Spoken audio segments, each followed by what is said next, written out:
sepanjang wilayah kita yang namanya Natuna Utara, bukan Laut Cina Selatan, itu Laut Natuna Utara. Kenapa tidak? Kan itu Laut Natuna Utara kita, ya.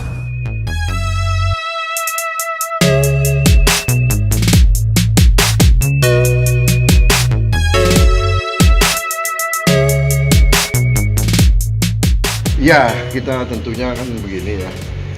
Kita masing-masing punya sikap, ya nanti kita harus mencari suatu solusi yang baik lah. Ya. Di ujungnya saya kira kita bisa dapat solusi yang baik. Ada diplomasi Pak dengan Cina Pak untuk masalah ini? Ya saya kira kita harus selesaikan dengan baik. Bagaimanapun Cina adalah negara sahabat yang kita harus ya.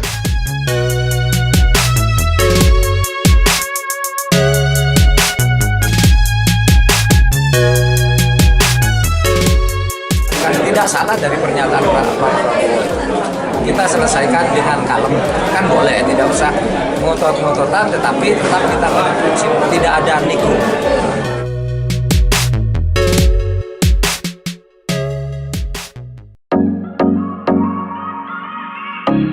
Ya, assalamualaikum warahmatullahi wabarakatuh.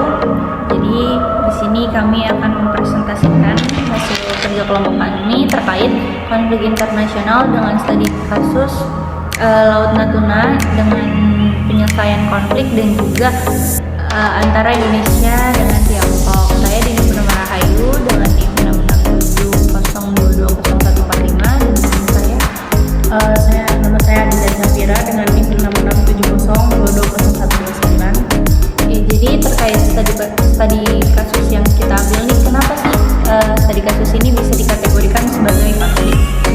Yang pertama itu karena adanya perbedaan klaim wilayah, terus juga adanya ketegangan diplomatik, terus ada pelanggaran hukum internasional, dan yang terakhir ada ancaman terhadap kedaulatan dan keutuhan wilayah. Dimana dari konflik antara Indonesia dan Tiongkok ini dikategorikan sebagai konflik internasional. Yang pertama, di mana adanya keterlibatan dua negara, yaitu Indonesia dengan Tiongkok.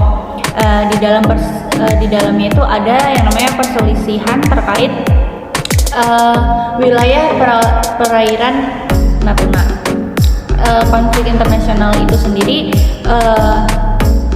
di mana situasi dua negara Indonesia dengan Tiongkok ini tuh terdapat perselisihan ataupun ketegangan yang memang signifikan terkait dengan kepentingan politik, ekonomi, teritorial ataupun lainnya.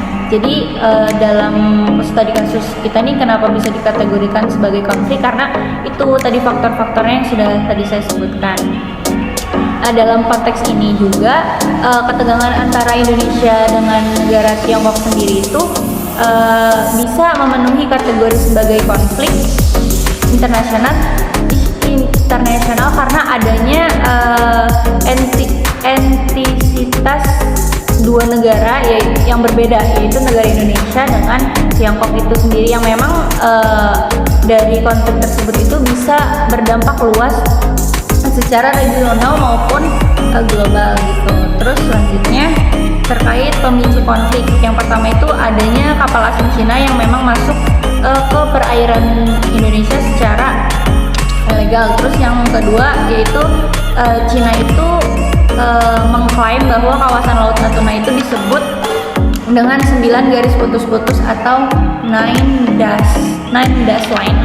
Saya akan dijelaskan oleh teman saya. Oke, untuk eskalasinya dan juga deskalasinya di sini saya akan menjelaskan terkait konflik di Laut Natuna.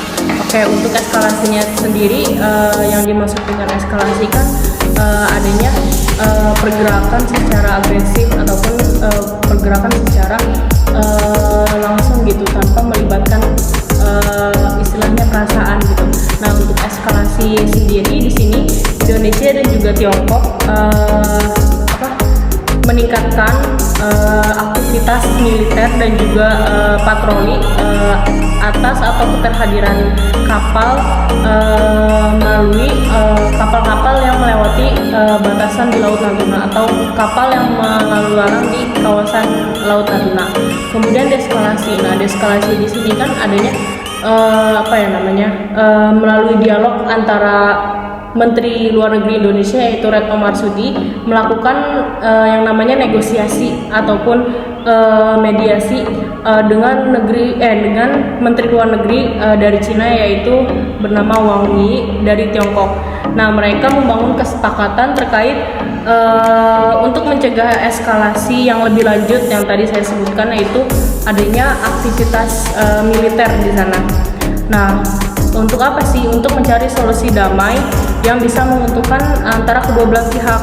Nah, kemudian selanjutnya adanya dampak konflik. Nah, yang pertama itu dampaknya itu gangguan terhadap ekonomi. Nah, gangguan terhadap ekonomi di sini yaitu konflik mengganggu stabilitas dan juga ekonomi regional dengan potensi dapat memicu kualitas yang negatif dan juga dapat memicu penurunan terkait perdagangan, investasi dan juga sumber daya alam. Yang kita tahu kan bahwasanya Indonesia dan juga Cina sangat bersahabat terkait kebijakan ekonomi maupun dalam hal ekonominya. Kemudian yang kedua itu adanya polarisasi global. Nah, polarisasi global di sini yaitu konflik dapat memperdalam atau memperpecahkan antar kedua negara yaitu Indonesia dan juga Cina dengan tingkat internasional, yaitu mempengaruhi hubungan antara negara secara global. Kemudian yang ketiga itu adanya gangguan terhadap hubungan sosial, sama seperti tadi, yaitu meningkatnya ketegangan antara Indonesia dan juga Tiongkok, yang mana memiliki potensi konflik yang berkelanjutan nantinya. Kemudian yang keempat itu adanya ketidakstabilan politik. Nah, ketidakstabilan politik di sini mempengaruhi stabilitas politik yang ada di Indonesia dan juga di luar negeri, atau menjadi pecah belah, yaitu terkait politik luar negeri Indonesia dan juga politik luar negeri Cina. Kemudian untuk penyelesaian konfliknya di sini yaitu Indonesia dan juga Cina itu melakukan yang namanya atau menerapkan yang namanya zona ekonomi eksklusif atau bisa kita sebut ZI.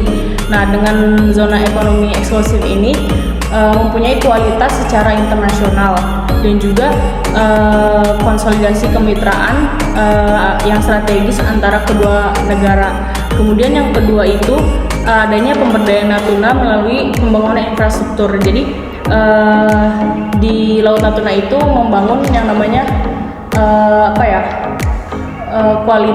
membangun pertambangan yang bekerja sama antara Indonesia dan juga Cina. Kemudian melalui forum bilateral dan juga multilateral seperti KTT ASEAN Tiongkok.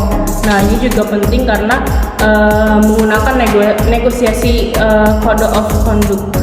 Juga penting untuk mempromosikan dialog dan juga penyelesaian yang konstruktif terkait zona ekonomi eksklusif ini di Natuna.